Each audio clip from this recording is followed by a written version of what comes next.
The candelabra on the Duke of Calderwood's desk held 5 candles, and Arabella Wycliffe had counted them twice since she walked through the door, not because she was nervous, but because she needed something to look at that was not his face.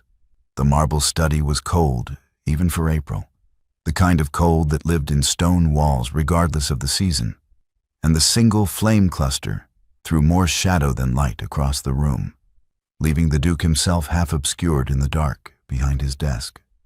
She had not been invited. She had not been announced.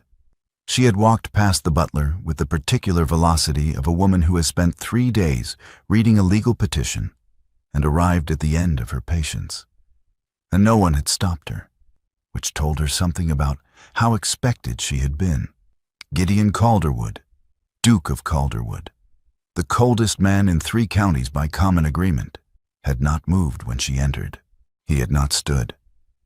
He had looked at her across the candlelight with an expression that gave away precisely nothing. And she had decided, in that moment, that she had never in her life disliked anyone quite so efficiently. "You had no right," Arabella said. She had been speaking for some time before that sentence, and she intended to continue speaking after it. The words came quickly and clearly, the way they always did when she was frightened. And she was frightened, though she would have contested the word with her last breath. She named what he had done, the quiet inquiries made on her behalf, the conversations she had not been party to, the arrangement being offered to her now as though she were a parcel requiring a forwarding address. She named it without flinching, standing in the middle of his marble floor in a dress that was 2 years out of fashion and a pelisse that had been mended at the left cuff. And she did not apologize for either. "I am perfectly aware," Arabella said, "of what the petition says. I have read it.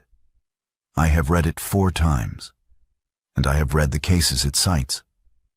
And I am quite capable of understanding my own situation without assistance from a man who does not know me and has no claim upon my affairs."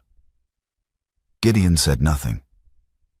"I am also aware," she continued, "that you have spoken to your brother. I am aware of what has been proposed, and I am here to tell you, clearly and without any possibility of misunderstanding, that I am not interested in the proposal, that I consider the interference an insult dressed as charity, and that I am, as I have been for 14 years, as I expect to remain, unmarriageable. Not tragically, not reluctantly, entirely and contentedly unmarriageable. And I would be grateful if the Calderwood family would extend to me the courtesy of accepting that fact and withdrawing." The Duke of Calderwood looked at her for a long moment. The candlelight moved between them. When he spoke, his voice was exactly as she had expected, measured, without inflection, giving nothing. "You have misread the situation entirely," Gideon said. Arabella drew breath to answer him.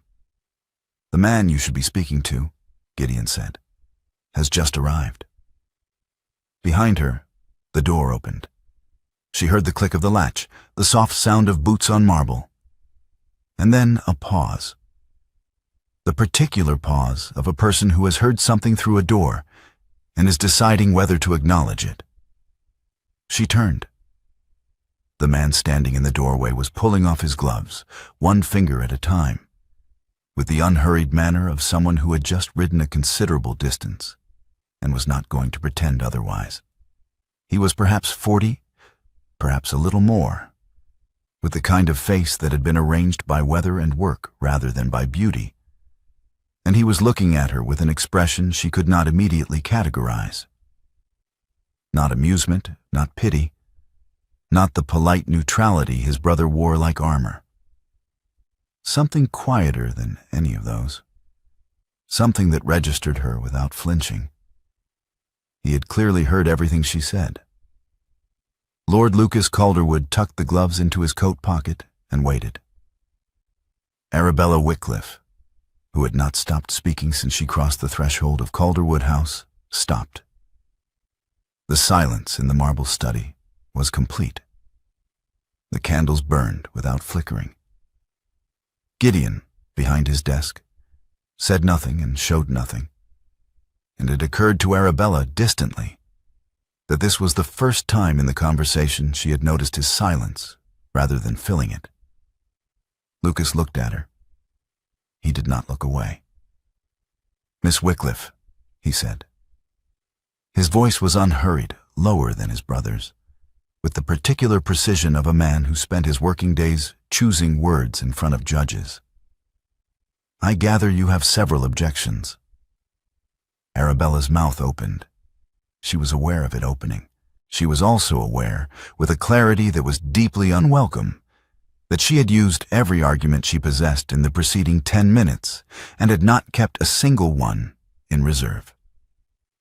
"I have," she said. "Several." "Good," Lucas said, and moved into the room. "Then we should speak tomorrow, when you've had the night to add to them. I find objections are better with time to mature." He crossed to the chair nearest the fire, which was nearly cold, and sat down with the ease of a man in his own house, which, she reminded herself, it was. He looked at her. "Sit down, Miss Wycliffe. You've been on your feet since you arrived, and it's past 10 o'clock. Arabella sat down. She did not decide to. She simply did. 3 days before she walked into that marble study, a sealed letter had arrived at Arabella's house in Netherby with the Morning Post, and she had known before she broke the seal that it was something she did not want to read. The petition from Sir Marcus Trent ran to 11 pages, written in the careful, impersonal language of chancery procedure, and it took Arabella 2 full readings to understand the whole of what it was doing. Her brother Edmund had taught her to read legal documents when she was 22, sitting at his desk in the evenings because he had no son and found her the better student of his 2 children. And she had always been grateful for that education, in the abstract way one is grateful for things that have not yet been needed. Now she needed it, and the gratitude was indistinguishable from grief. The petition challenged her guardianship of Sophy. Sophy was 6 years old. She had her father's dark hair and her mother's way of tilting her head when she was thinking. And she had been in Arabella's care since Edmund and his wife died within a month of each other 3 years ago. A fever that had taken them both before anyone understood the danger. The guardianship deed was the last document Edmund had signed with his own hand, drawn up by his own clerk, naming his sister as Sophy's guardian, with the specificity of a man who had always been careful with paper. Arabella had read that deed so many times she could recite it. Sir Marcus Trent's petition argued that the guardianship was improperly constituted. It argued, with the smooth confidence of expensive counsel, that as an unmarried woman of no settled property, Arabella had insufficient standing in law to serve as sole guardian of a minor with an interest in an entailed estate. It argued this in 5 separate ways, each one more precisely aimed than the last.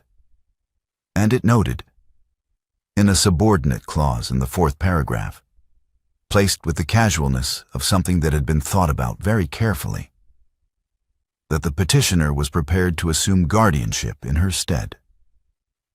Arabella read that subordinate clause 3 times.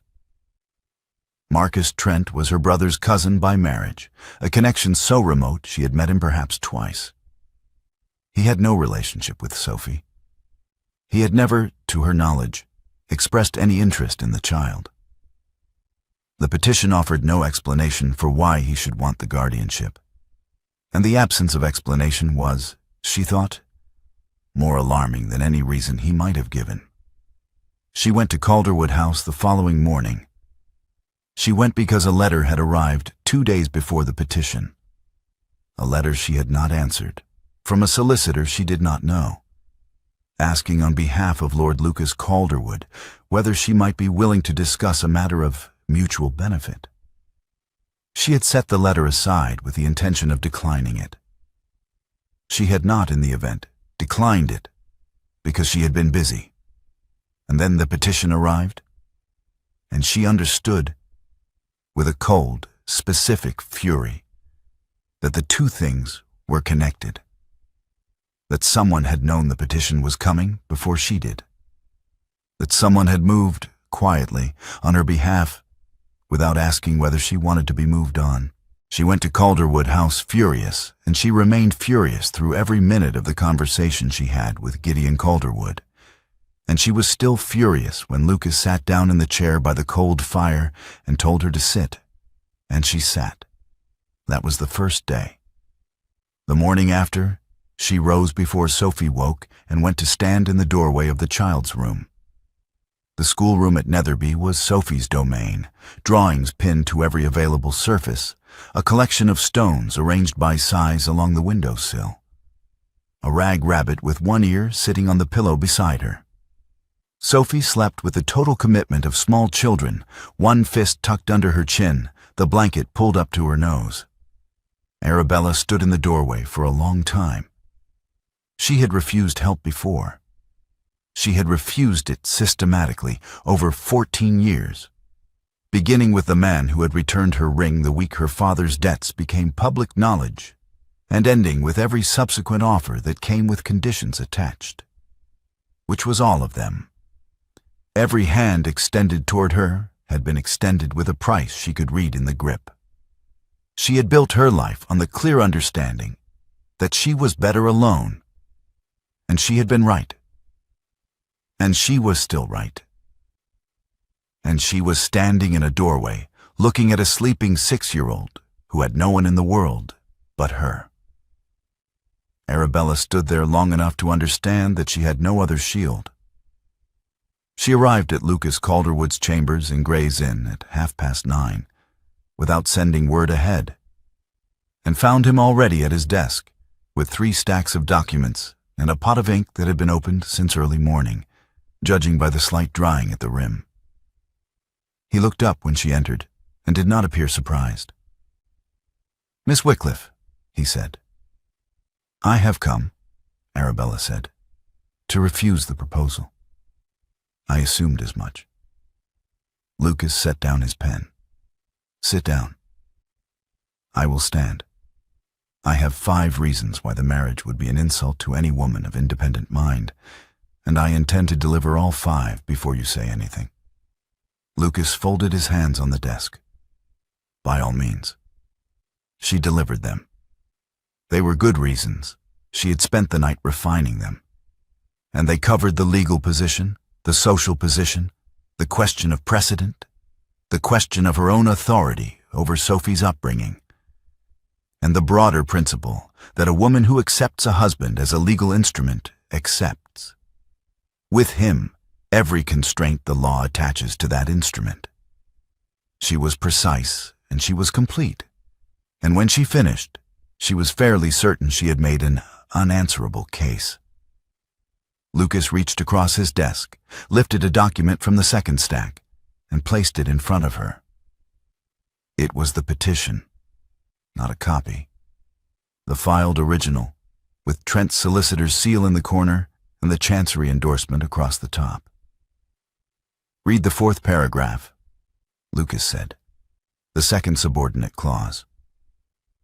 Arabella read it. She had read the petition before. She knew what it said.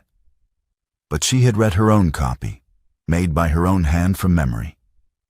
And there was something different about reading the filed original. The actual paper that sat before an actual judge, in the actual court that would decide Sophy's future. The language looked different in that form. More permanent, more indifferent. The clause she had noted before was there. And beside it, in a marginal annotation she had not seen in her own transcription, was a note in a different hand. "No legal standing, unmarried woman, per Hawkins v. Forrest, 17-91. Petitioner to press at first hearing." Trent's counsel had already written the argument. They had already found the case. They already knew she had no standing, and they were planning to say so in open court. And the judge would agree with them, because the judge would be correct. Arabella set the petition down on the desk. The room was quiet. Through the window, Gray's Inn Gardens showed the first pale green of April. And somewhere below, someone was crossing the courtyard with heavy boots on the stone. "I am not offering to rescue you," Lucas said. His voice was the same as it had been in the marble study. Unhurried, precise, without performance. "I have no interest in rescuing anyone. What I am offering is that I am the person in this room the court will permit to speak. And you are the person in this room who knows the documents. If you direct the case and I argue it, we have a chance. If you direct it alone, you have no standing to present it. If I argue it without your knowledge of the deeds, I am working half-blind." Arabella looked at the annotation. "You would take instruction from me," she said. "I would take instruction from you," Lucas said.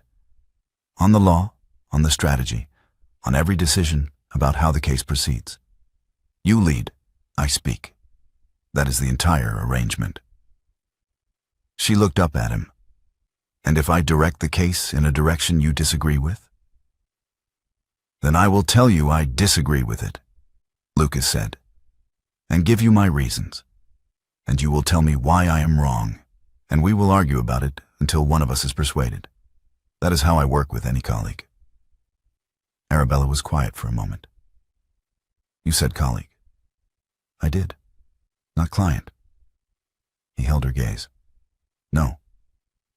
She looked at the petition again, at the annotation, at the 6 precise words that described her legal position as a single woman attempting to protect her brother's child from a man who had no business touching either of them. "We marry quietly," she said. "No announcement, no ceremony beyond what the law requires. The arrangement is understood by both parties to be a legal instrument, not a social one." "Understood," Lucas said. "I keep Sophie's schoolroom as it is. I keep my household as it is. I direct the case from the beginning." "Yes." "And when Trent's petition is dismissed," Arabella said, "the arrangement can be revisited." Lucas looked at her steadily. "As you like." They were married 4 days later, in a registrar's office in Holborn, with Lucas's clerk and Arabella's housekeeper as witnesses. The housekeeper wept quietly into her gloves. The clerk shook Lucas's hand. Arabella signed the register in her clear, unhurried hand and did not look at Lucas until they were outside on the pavement, where the April wind came along the street and lifted the ribbon of her bonnet. And she caught it with one hand and held it, and found him watching her with that same expression she had not yet been able to categorize. "Well," she said. Lucas offered her his arm. "Well." She took it because the pavement was uneven, and they walked to the corner where her carriage was waiting. And that was that. The weeks that followed established a pattern with the quiet efficiency of 2 people who were both accustomed to working alone and found, with some surprise, that they were not difficult to work alongside. Lucas's chambers in Gray's Inn were larger than they appeared from the door. 2 rooms connected by an arch, the inner one lined with shelves that held more paper than wood, the outer one with a table long enough for documents to be spread flat without overlapping. Arabella arrived each morning at 9 and left in the late afternoon, and within the first week she had reorganized the document stacks by date rather than by subject, which Lucas initially objected to, and then conceded was more useful for tracing the sequence of Trent's filings. The first time Lucas saw her read, he stopped mid-sentence. He had been explaining the relevant precedent in Chancery guardianship cases, the line of decisions that had established the specific language Trent's counsel was exploiting, and he had placed 3 documents in front of her and begun his summary. He was 2 sentences in when he noticed that she had already turned past the first page of the first document and was moving through it at a speed that was not compatible with decorative attention.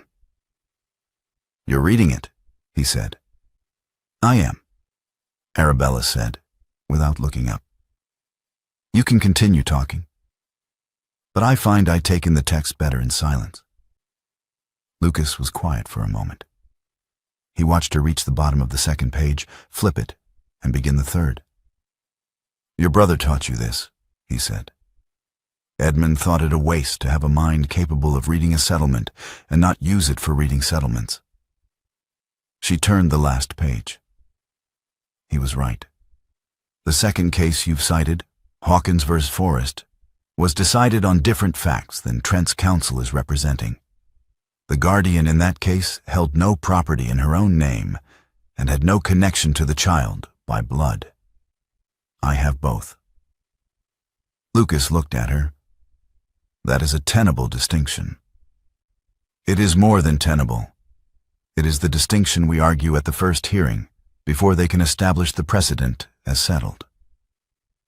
She set the document down and looked up at him. "What is the third case?" he told her.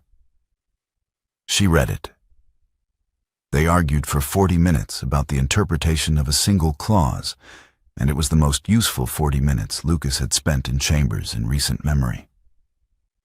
3 weeks into the arrangement, on a Thursday evening when the light in the outer room had gone gold and the ink on the table had been opened and closed 4 times, they were both bent over the filed petition when Lucas reached for the page she was reading. At the same moment, she turned it toward him. Their hands met on the paper, her fingers and his, overlapping on the corner of the document, neither of them having expected the other to reach. Neither of them moved. The room was very quiet. Arabella was aware of the specific warmth of his hand, the slight roughness of ink-stained fingers, and the fact that she had not stepped back. She was also aware that she had not stepped back, which was a separate and more unsettling awareness. "I beg your pardon?" she said, and withdrew her hand, and looked at the document with great attention. "Not at all," Lucas said, and looked at the document with equal attention. She did not look at him again for several minutes. She was also aware of that. It was on a Friday of the 4th week that Trent's solicitor delivered the amended filing. The document arrived by messenger at 11 in the morning, and Lucas read it standing up. Which was how she knew before he said anything that it was worse than expected. Trent's counsel had expanded the petition. They were now arguing not merely that Arabella lacked standing as an unmarried woman, the marriage had addressed that, but that the guardianship deed itself had been improperly constituted at the moment of its execution, on grounds that Edmund Wycliffe had been in breach of a financial obligation at the time of signing. If the deed was void from the beginning, the marriage changed nothing. "He is attacking the deed itself," Arabella said. "He is," Lucas said, and set the filing on the table between them. "Which means we need to establish that Edmund was not in breach of any obligation when he executed the guardianship. We need his papers." "I have his papers at Netherby." "All of them?" "Everything he kept. He was careful with paper." She looked at the amended filing. The chambers seemed to have contracted slightly, the walls closer than they had been that morning. Lucas. It was the first time she had used his given name without preceding it with a title. She heard it as it left her mouth, heard the absence of formality, the way it fell into the room without the cushion of courtesy around it. She did not correct it. "We will find what we need," Lucas said, with the same steadiness he brought to everything. "What we need exists, or Edmund would not have executed the deed. He was a barrister. He would not have created a document on compromised ground." "No," Arabella said, "he wouldn't." She looked at the filing for another moment, then at Lucas. He was very careful. "Then we find the proof of it," Lucas said. "We have time." The pressure in chambers sharpened after that. They worked later into the evenings, the candles burning down past the point where the light was comfortable, the documents spreading across both tables, and the 2 chairs that had been pulled to the center of the room. On 2 separate evenings, Lucas sent out for supper rather than stop, and they ate from the wrapped parcels on the corner of the table with the particular domesticity of people who have forgotten to notice that they are being domestic. The society notices came indirectly, as they always did. Mrs. Fortescue, who had known Arabella's mother, stopped her outside the lending library on a Wednesday and said, with the careful concern of a woman delivering a cruelty she had rehearsed, that it was a great shame Lord Lucas had been persuaded to such an arrangement when he might have done so much better for himself, given his family's position. Arabella said that she would pass along the observation and walked away. 2 days later, the wife of a Gray's Inn barrister said, in a tone of elaborate sympathy, that one did feel for a man of Lord Lucas's gifts, tied to a woman of Arabella's. She paused here with a delicacy that was its own form of precision, circumstances. Arabella said nothing both times. She returned to chambers and worked 3 hours past her usual time, reading the deed of entail by lamplight until she knew every boundary and every clause, and she did not mention either conversation to Lucas. The bundle arrived on a Tuesday morning, delivered by a chancery courier with the indifferent efficiency of the court's administrative machinery, and it landed on the table in Gray's Inn with a weight that seemed disproportionate to its size. Trent had filed supporting documents for his amended petition. Lucas untied the bundle and began sorting through it, and Arabella worked through the second half, and they read in parallel for the better part of an hour. The documents were largely what they expected: affidavits, copies of earlier chancery filings, a surveyor's note on the entail's boundaries. Then Arabella's hand stopped. She looked at the document she was holding for a long moment, then set it on the table between them without speaking. Lucas looked at it. He read it twice, which was his habit when something surprised him. Then he looked at her. "A promissory note," Arabella said. "Signed by your brother," Lucas said. "Made out to Trent's agent. For £300. She looked at it again. Edmund never mentioned a debt to Trent. He was meticulous about his obligations. He would have told me. He may not have known the note ended up in Trent's hands. Lucas sat back and looked at the ceiling for a moment, which was his method of thinking. "This changes the shape of the case." "Tell me," Arabella said. "Trent does not want Sophy," Lucas said. "He has never wanted Sophy. A 6-year-old child and a modest legacy are not worth the cost of a chancery petition conducted by expensive counsel over several months." He looked at the note again. "The guardianship deed is the target, not the child. The deed names you as guardian, which gives you legal standing in relation to Sophy's interests in the entail. If Trent controls the guardianship, he controls that standing.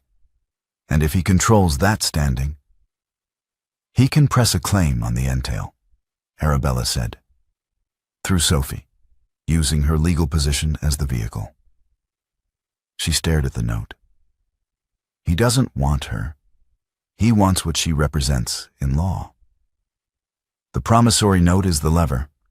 If he can establish that Edmund was in breach when he executed the guardianship deed, the deed is void. If the deed is void, your guardianship is void. If your guardianship is void, I have no standing, Arabella said, and he petitions to assume it. And then he has everything he needs, Lucas said. They sat with this for a moment. Through the window, a cart crossed the courtyard below, with a sound of iron wheels on stone. And then it was quiet again. "The entail," Arabella said. "What is his actual claim on it?" "None that I can find in the existing filings," Lucas said. which is why he needs the guardianship as a legal stepping stone. Without it, he has no route into the case at all. The second courier arrived at 7 that evening, when the light had gone and the candles were lit, and the documents he brought were the ones that made the night darker than it should have been. 2 affidavits from witnesses prepared to testify that Edmund had acknowledged the debt verbally, in company, within the year before his death. The note, with those affidavits behind it, was not easily dismissed. Arabella read both affidavits and set them down and began to speak. She spoke quickly, the way she always did when she was afraid, building the argument as she moved, testing it, finding the gaps, filling them, moving faster as the gaps multiplied. She laid out the case against them in her own voice, not Trent's, which was more damaging because she knew exactly where the weaknesses were. The note was dated. The witnesses were named. The affidavits were sworn. The argument that the note had been discharged required proof of discharge. And she had not found that proof in Edmund's papers, and she had looked, and if it was not there— "What?" Lucas said. "Is the exact date on the note?" Arabella stopped. She looked at him. He was standing on the other side of the table, and she was standing on her side, and the table between them held every document they had worked through in the past 4 weeks, and his question was sitting in the air between them like a stone dropped in water. "The 14th of March, she said, 1812. "And when did Edmund execute the settlement on the Netherby property?" She knew the answer before she finished hearing the question. "February of 1812, she said slowly. "A settlement that would have discharged existing obligations against the estate," Lucas said. "Yes." She looked at him.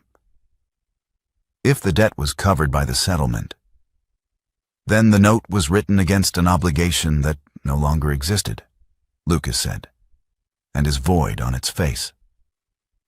"But I need the settlement document," Arabella said. "I need the actual paper." "Yes, it is at Netherby, in Edmund's papers." She was already calculating the distance, the time, the boxes she had not yet opened because she had not known what she was looking for. "I need to go through everything." "Then go," Lucas said. "I will hold the filing date." They were standing very close. She had not noticed when that happened. At some point in the argument, they had both come around to the same side of the table, and the distance between them was less than it had been, and his question had cut cleanly through the spiral she was building, and she was still slightly breathless from the speed of her own thinking. "You do that," she said. "You cut across me when I'm wrong." "You were not wrong," Lucas said. "You were going too fast to see the turn." She looked at him for a moment, at the steadiness of him, the way he had not stepped back when her voice rose or her argument accelerated, the way he simply waited until there was a gap, and then placed a single question in it, like a key in a lock. Neither of them moved. Neither of them moved away. "I'll go to Netherby in the morning," Arabella said. The cost, when it fell exactly where she was least defended. Lucas told her on a Wednesday, setting the new filing on the desk with the care of a man delivering news he had been thinking about for some time. Trent's counsel had added a final argument to the petition. The marriage itself was a fraudulent convenience, entered into for the sole purpose of conferring legal standing, and should be declared void.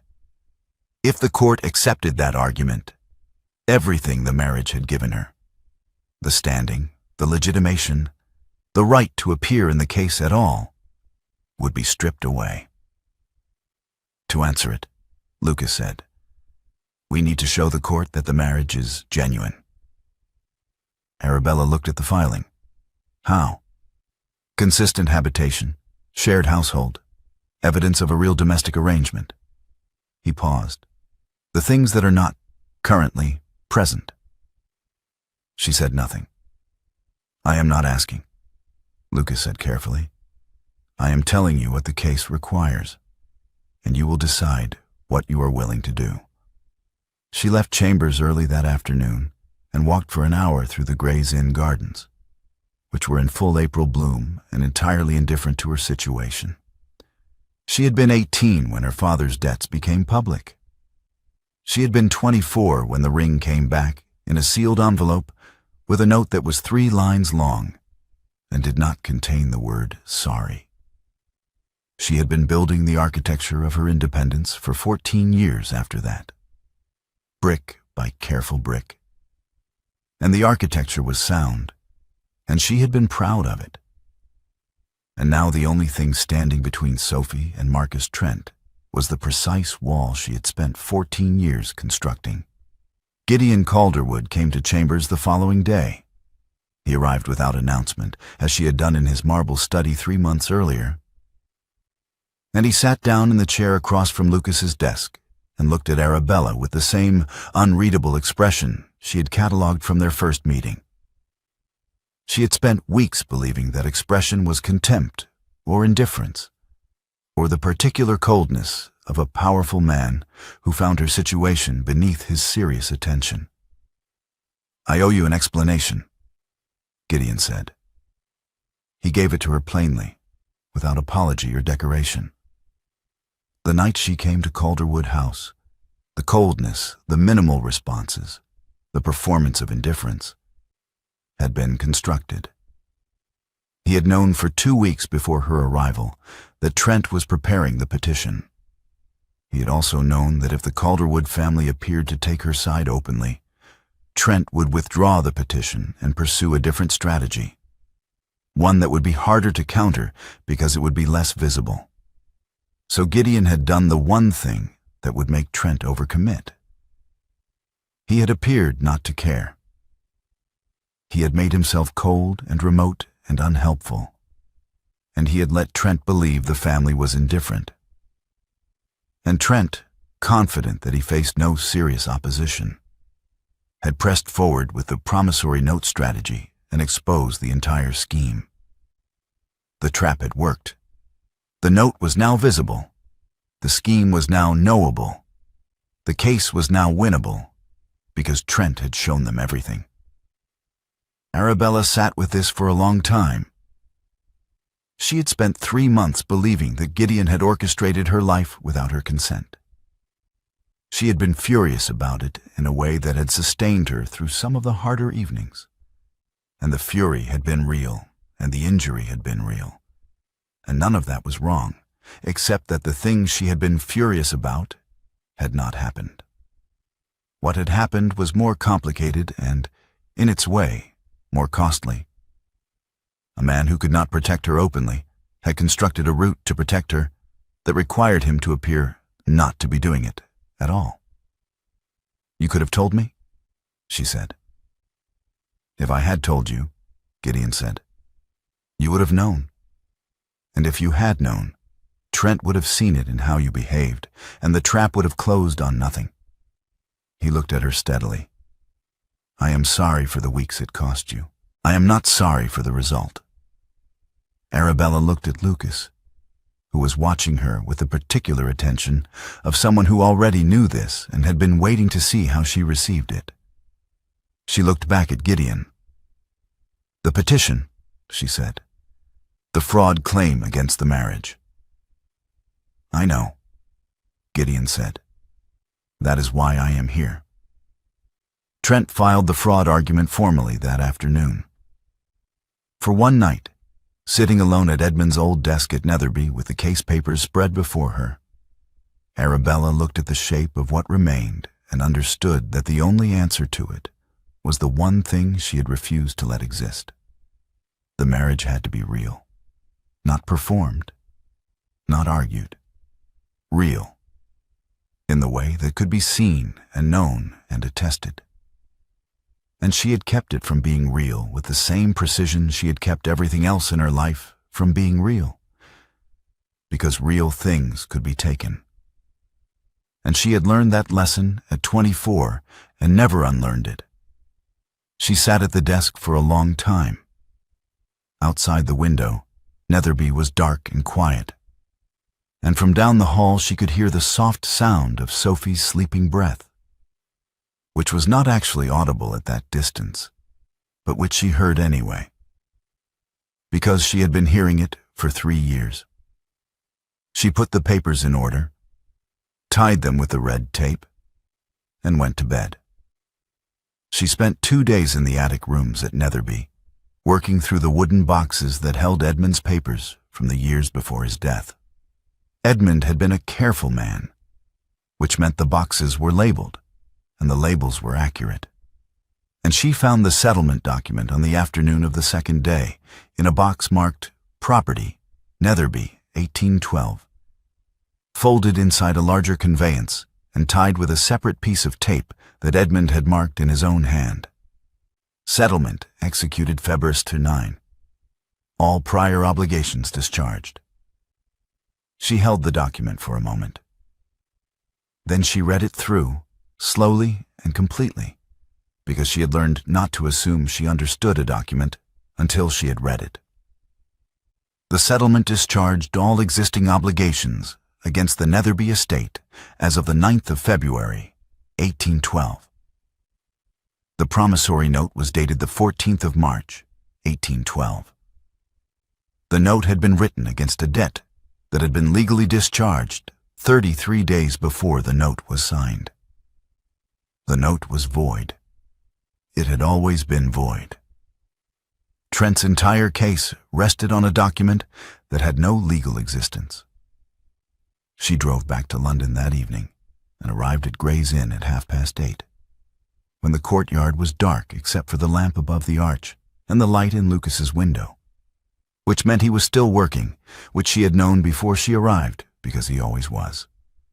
She came through the door with the settlement document in her hand and began explaining immediately what she had found, where it had been, what the date comparison meant, what they would do with it at the hearing tomorrow, what Lucas would say first and what he would hold until the judge pressed the point, and how the argument would unfold from the moment Trent's counsel opened their fraud claim. Lucas listened.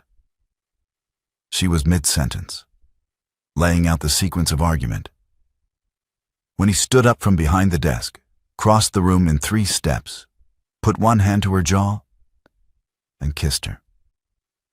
It was not a brief kiss. It was not a surprised one. It was the kind of kiss that had been building for weeks in a small room full of documents, across a table covered in legal paper, in the space between a question asked and an answer given. When he pulled back, he looked at her directly. "I stopped treating this as a convenience some weeks ago," he said. "I need to know whether you did too." Arabella looked at him. The settlement document was still in her hand. The candles on the desk had burned down to their last inch. Outside, London was quiet, and the only sound in chambers was the particular quality of stillness that follows something irreversible. She had been saying things since she walked into a marble study 3 months ago. She had been saying things all her adult life, quick, precise, armored things that kept the distance she required. She opened her mouth and found, for the first time in memory, that the words were not there. She did not look away from him.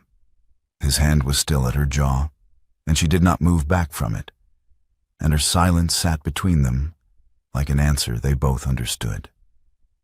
"Good," Lucas said, very quietly. The judge's chambers at Chancery were smaller than the courtroom proper. A paneled room with a long table and 3 chairs on one side for the judge and his clerks, and a narrow space on the other where the parties stood.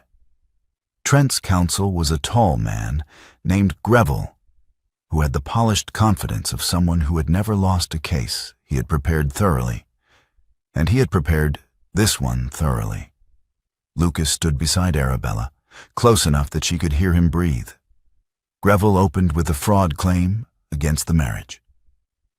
He was precise and well organized, and he laid out the timeline of the marriage with the air of a man presenting a geometric proof. The petition filed, the marriage contracted within days, the convenience of the timing too obvious to require argument. He cited 3 cases. He was fluent and unhurried, and the judge listened with the neutral attention of a man who had heard many such arguments and was not yet persuaded in either direction. Then Lucas spoke. He did not match Greville's pace. He was slower, more deliberate, with the particular quality of a man who is not concerned about time because he knows exactly where he is going. He addressed the fraud claim first, not with a counter-argument about the marriage's authenticity, but with a procedural point. Trent's counsel had not established the standard required to declare a marriage void under chancery jurisdiction, and the cases cited were not analogous. He walked through each one. The judge's pen moved. Greville shifted his weight. Then Lucas moved to the promissory note. He presented the note's date. He presented the settlement document. He laid the dates side by side in plain language, without emphasis or flourish, and let the arithmetic do the work.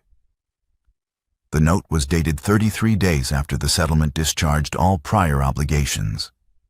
The note was written against a debt that did not exist when it was written. The note was void.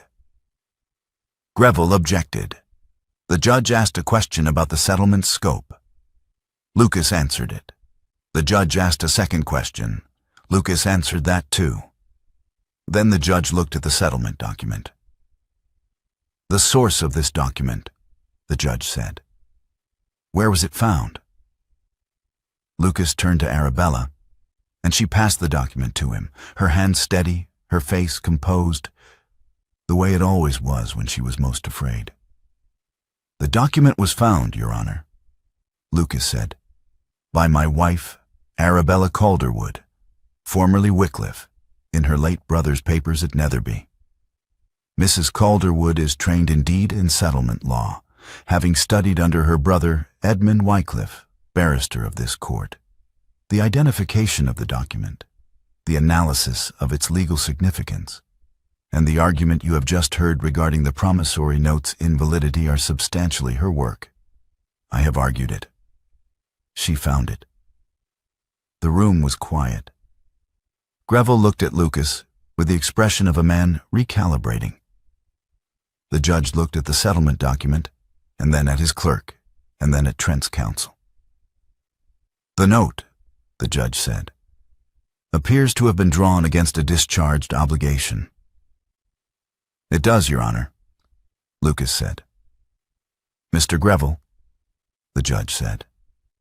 Greville conferred with his junior for a moment. The conference was brief.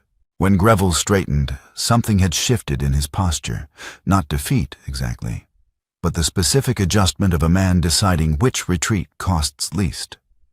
Your Honor, Greville said, the petitioner requests a brief adjournment to review the settlement document. The adjournment was granted. It lasted 20 minutes. When Greville returned, Trent was not with him, and the junior counsel was carrying a file that had been tied and retied as though someone had opened it in a hurry. Greville withdrew the petition. He cited the discovery of new evidence that required the petitioner to reassess his position. He did not mention the entail. He did not mention the note's invalidity. He withdrew cleanly and quickly, with the efficiency of a man who understood that the alternative to a clean withdrawal was an exposure he had not been paid enough to survive. The guardianship of Sophy was confirmed. The judge signed the order. Lucas's clerk took the copy. Outside the chambers, in the corridor, Arabella stood with her hands folded in front of her and looked at the wall for a moment. She was aware of Lucas standing beside her, and of the clerk moving away down the corridor, and of the sound of a door closing somewhere in the building. He named me, she said. Yes, Lucas said. In open chambers. He named my competence in open chambers. I named what was true, Lucas said. She turned to look at him. He was watching her with the same expression she had first seen in the marble study. The one she had spent 3 months trying to categorize and had finally understood was simply attention. Genuine, unreserved, uncalculated attention. The expression of a man who looked at her and saw exactly what was there, without editing it into something more convenient. "Lucas," she said, "I should like to go home." "Netherby?" he said. "Yes," she said. "Both of us." Sophy was already asleep when they arrived, which Arabella discovered by standing in the schoolroom doorway the same way she had stood 3 months ago. The same child, the same rag rabbit, the same collection of stones along the sill. But the drawings on the wall were new, added over the weeks of the case, and one of them showed 2 figures at a table covered in papers, which Sophy had explained to Arabella last week was "you and the man who argues," which had made Arabella set down her tea very carefully. She stood in the doorway and looked at her niece, and the weight of the past 3 months settled and then released. The way a held breath finally leaves the body when the danger has passed. Lucas was in the hallway behind her, and she heard him move toward the door to leave, the quiet gathering of his coat, the particular footfall of a man who was trying not to disturb the house. Arabella turned. "Don't," she said. He stopped and looked at her. "You said you stopped treating this as a convenience," she said. "Some weeks ago, I did too. I should have said so when you asked, and I didn't, because I was—" She stopped. "I was frightened. Of this specifically. Not of Trent. Not of the case. Of this." Lucas was very still. "I have been frightened of this since the first week in chambers," she said. "When I noticed that you were the only person in 14 years who argued with me without wanting to win. You wanted to be right. That is different. I noticed it, and I was frightened of it, and I kept working because the work was safe." "And now?" Lucas said. She looked at him. "Now the work is done," she said, "and I would like you to stay." He crossed the hallway to her in 4 steps, and she did not move back. And when he took her face in both his hands this time, she put her hands over his and held them there, and neither of them said anything else for a while. The morning came up slowly over Netherby, the way April mornings do, a gradual brightening rather than a sudden one. The light finding the east windows of the schoolroom first, and spreading across the floor in long pale rectangles. Sophy's drawings caught the light on the wall, and the 2 coats on the hook by the schoolroom door were both there, hers and his, hanging together with the unremarkable domesticity of objects that belong in the same place. Arabella sat at Edmund's old desk with a clean sheet of paper in front of her and a pen in her hand, drafting the settlement that would secure Sophy's future properly. Not the patchwork of existing deeds, but a new document, clear and complete, with every contingency addressed and every protection explicit. She wrote in her clear hand, unhurried, the way she always wrote when she was certain of what she was doing. Lucas stood behind her, reading over her shoulder. He had been reading for several minutes when he said, "The 3rd clause." "What about it?" Arabella said. "You have used shall where the operative effect requires must," Lucas said. "The distinction matters in enforcement." "The distinction matters in construction," Arabella said. "In enforcement, they are functionally identical." "They are not," Lucas said, with the patience of a man who has had this argument before and expects to have it again. "Lucas," Arabella said, "I know what I'm doing." "I know you know," he said. "I am telling you anyway." Arabella looked at the clause. She read it again. She picked up the pen, crossed out shall, and wrote must. "There," she said. "Are you satisfied?" "Largely," Lucas said. "Largely," she repeated.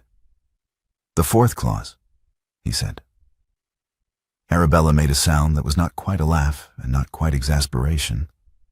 and outside the window, Netherby was fully awake, and down the hall Sophy was beginning to stir, and the morning went on in the way that good mornings do, unhurried, warm, and full of argument, which was, as it turned out, the best possible kind.